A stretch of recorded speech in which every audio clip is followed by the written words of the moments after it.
Hey, how's it going, everybody? Nick Henderson here, aka Crypto Dad Life, and today I'm going to bring you a video talking about the Coinmarketcap.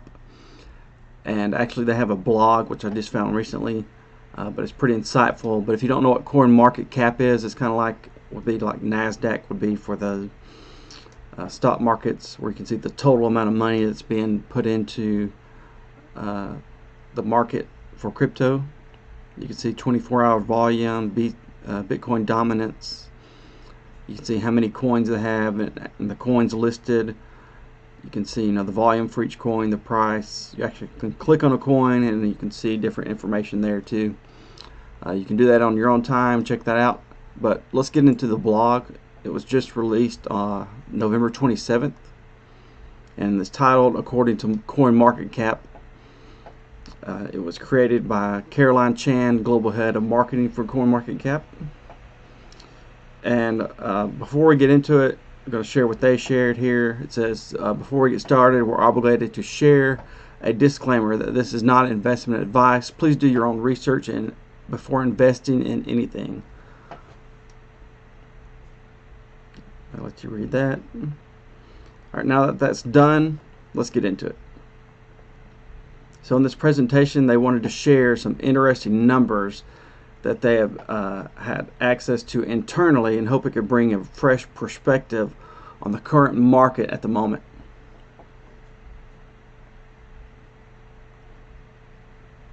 Which, okay, it doesn't look the greatest at this point in 2018, right?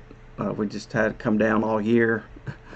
It's fluctuated because it's high volatility, but it keeps going down all year. So this time, when crypto media started writing arresting pieces and support levels about the dark days we're in, it's also a time when mainstream media start talking about those crypto people. That'd be me. Though whose asset value has fallen 80% or more since the start of the year, and question the value of cryptocurrencies. If we look at the total market cap from the last quarter, we've mostly been seeing sideways action. We even heard jokes about how Bitcoin looks like a stable coin. That was back in, I think, October, early November, until things started going south about 2 weeks ago. And at that time of publishing, we're pretty close to 120 billion market cap, the lowest in 2018 at the time. But if we look at the market cap over a 5-year period, you get a different perspective, a fresh perspective. Since CoinMarketcap started, that month above looks like a little blip in the long run that we've actually seen. We're actually up quite a lot since 2013. So if you look at here, 2013 to here, you're still up. Now, why wouldn't you have sold here and rebought here? That would have been great foresight. I wasn't in crypto in 2013. I wish I was. This is not a winner. It's part of a cycle. If you look here at the chart, they're showing you from 2013 to 2017, where we had this bull run here, November 30th, 2013. And then again, we came down, just like we're doing in 2018. And we had some sideways action, and then it started going up. So it's not all disaster. It's just part of a cycle. If you know anything about charts and about trading, you know that charts and things go in cycles, just like our economy, stock market goes in cycles. We've been kind of on a bull run for about 10 years in the U.S. stock market, and we've already seen it going down. It's actually broke the trend line, so we're likely to see downward movement in U.S. stocks for the next 2 or 3 years, in my opinion. So it's if you observe the historical charts, the all-time high reached on November 30th, 2013, only occurred again in January 5th, 2017. So that's what we saw here. Nothing much happened in 2015 in terms of price action, and we saw the same concerns that people are feeling now. There are companies contemplating closure, lots of doubts in the market, and shade being thrown on crypto. But if you look at a more long term, we're going through several of these cycles, having picked up real believers along the way and shedding spectators who crash out the market. Still, crypto has been has this quality of epic booms and busts. Some people call it accumulation game, perhaps. So here we see these different events that happened throughout 2018. If you look, and it says what happened in 2018, which we plotted out the chart. There have been many ups and downs as a result of the news, most of which points to the market being sentiment driven. It started with Coinmarketcap delisting Korean exchange. Yes, we're sorry, guys, sorry. Due to its skewing of the global numbers, which it kimchi premium that nobody outside of Korea could take advantage of. Institutional and regulation news such as ETF approvals and security regulations impacted prices, together with factors like banning of crypto ads and famous people who hate on crypto, such as Bill Gates, who thinks crypto kills people. But it's funny now, he has his donations set up, to help people around the world that are impoverished and unbanked. He's using crypto to do that now. Of course, things change over 5 years. 2013 was the Bitcoin clones. 2014, country coins, pre-mined coins. 2015 was proof of stake coins. 2016 was ICOs. 2017 was too. 2017 the Bitcoin forks, and then 2018 security tokens. From clones to pre-mined coins, the POS to ICO starting in 2016, then the Bitcoin forks in 2017, and then try searching on Coinmarketcap until today, when we're seeing more security tokens requesting to be listed. We won't predict what's next, but what we've seen so far is an evolving and improving set of cryptocurrencies year after year. So this is a pretty cool chart here showing you the number of coins being listed on CoinMarketCap, to where in 2013 you see they had 66, then went up to 506, and didn't have much movement there, only up to 562. Still not a lot of movement to 2016. Then 2017, you doubled, and now in 2018 you went up to almost 2,100. More reasons to believe than ever. With all these in mind, we do think that there are now more reasons to believe than ever before in the last 5 years that we've been in this space, and more so for those who have been around for the entirety of the last decade. Use cases. One of the encouraging signs comes from the interest that enterprises have shown towards the technology, even though many of them still firmly in the blockchain, not crypto camp, and are built on proprietary technology and closed sharing, arguably defeating some of the purpose of having a blockchain in terms of transparency. It is still a good omen that they're actually researching and using the use of the technology and establishing a consortia that can further these research goals. So if you can see in there that you've got banks and institutions in here, IBM. Again, continued on with use cases. Mainly, we think this is that the use cases, which still limited and not necessarily reflective of what future implementations might look like, highlight some of the possibilities for large scale rollout, from food tracking. Earlier this year, I don't know if you heard the news, but Walmart is actually using blockchain to track the lettuce.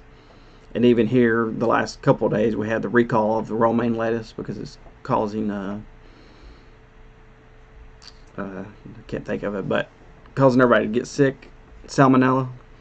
and hopefully with the blockchain being able to use this as a tracking mechanism will help greatly reduce that happening in the future.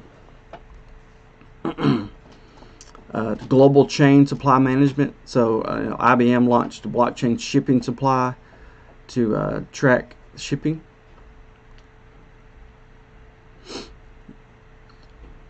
Tmall blockchain traceability solutions powered by AI cloud, and other futuristic communications among cars on a blockchain. These are all possibly good uses of the technology that have by now sparked some of the new ideas among entrepreneur, enterprising people around us. ICOs have brought new energy into the space. We saw that in 2017, but a lot of that was kind of retailer, maybe hedge funds type funding. But now, if you look at the funding at the end of this year and into this year, I believe a lot of that is institutional money, enterprise money. Like here, you see this 5,000 million above that. You know, you're seeing above that here. That's institutional money,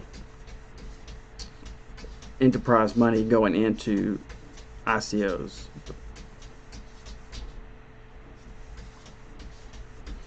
Transactions per day has risen for every major crypto. So even though the market's been going down, transactions have been going up and on the rise all year. And they mention that here in the article. dApps use continues to grow. So the growth of dApps in the blockchain is continuing to grow. One big area that's been an early adopter is gaming, esports and e-gaming, and just gaming in general have adopted blockchain and crypto and are early adopters of it. And while it says, while many of these apps tend to be gambling dApps, it highlights the fact that gambling is still quite a natural use case when it comes to crypto.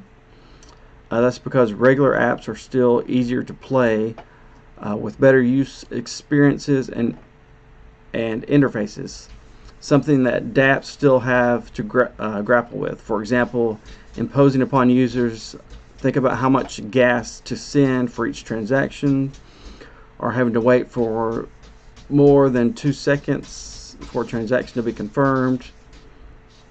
So that's some of the problems that I believe will be corrected, or people will find solutions for in the future. You can buy crypto from ATMs almost everywhere in the world today, and it here shows you, different spots where you can buy. I mean, like Hawaii, Australia, pretty much anywhere. Of course, not everything is rosy. Things are never completely rosy and perfect, and we understand that. When we look at exchanges currently on Coinmarketcap, the total number of active exchanges we have listed over the years only barely edge out the inactive exchanges. Most of these have closed down due to hacks, regulation, running out of cash, and so on. So be careful out there. Make sure you're getting on a well-known exchange when you're sending your coin to an exchange, because they actually hold the coin, and if they went under or went away, then your coins are gone. If you don't know what a good exchange is, you can reach out to me. I'll be glad to share with you the top exchanges I believe that are out there right now. The reality of the competition among exchanges was and continues to be extremely stiff. More exchange listings requested than tokens. So I think 2019 we're going to see a growth in exchanges, and some of those being institutionals. It says, in fact, in just this year alone, we've seen a number of new exchanges requests has outstripped the new cryptocurrency requests than we receive. I was just joking about this the other day, that for each time someone proposes a partnership opportunity with Coinmarketcap, I can auto respond with, which exchange do you want me to list? And it will be right 90% of the time. With ICOs being even harder to raise, many have turned to starting exchanges as a way to experiment and build profitability instead, which may explain why they've had the growth of exchanges. This brings up another issue, that of exchange volume. We get messages every day about this or that scam exchange with fake volumes and the request to take them down. Almost every exchange has been called a scam in their lifetime of existence. This is a prevalent problem, and it's not possible for Coinmarketcap to apply outright biases and police these exchanges about their operation and volume. What we have done this year, though, is to introduce the adjusted volume metric to give our nuanced opinion about any suspicious activity that we see. This is, in our view, how to be transparent.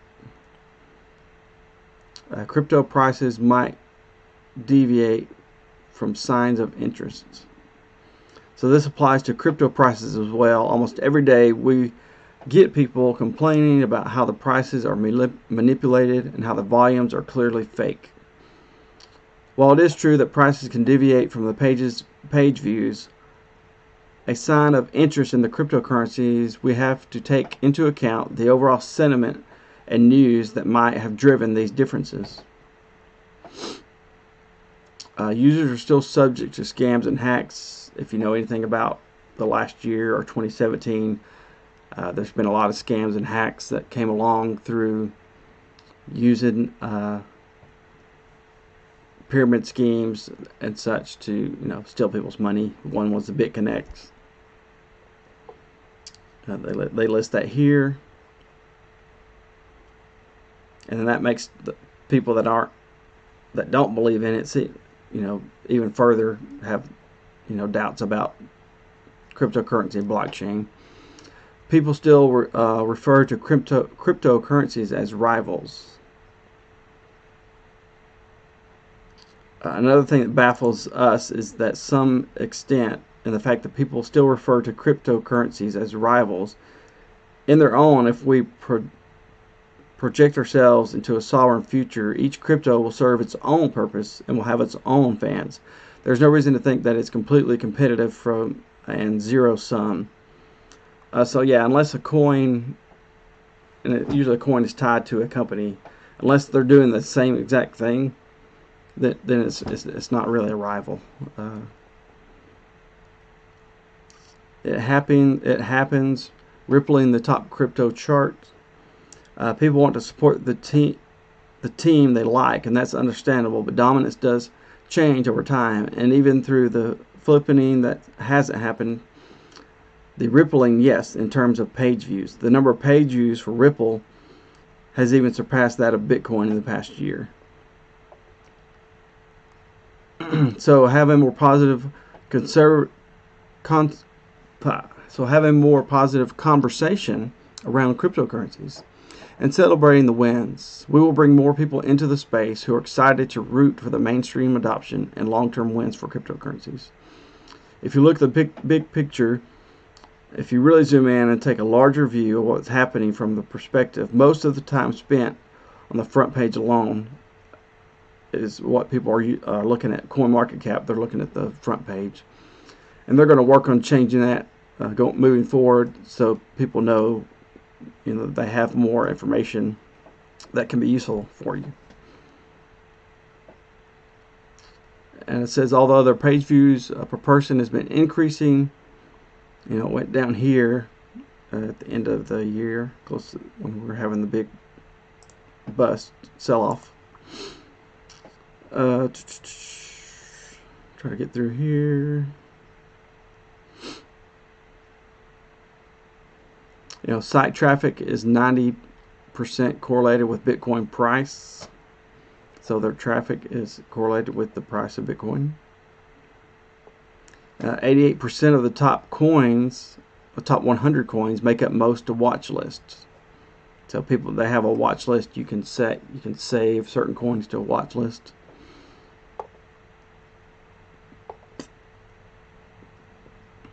midweek lunch. Go get your crypto fix. So what time it is where you are now, according to Coinmarketcap, the most popular time to check your cryptocurrencies and exchange info is midweek at lunchtime. So again, like I said, this is good data to go through and look at.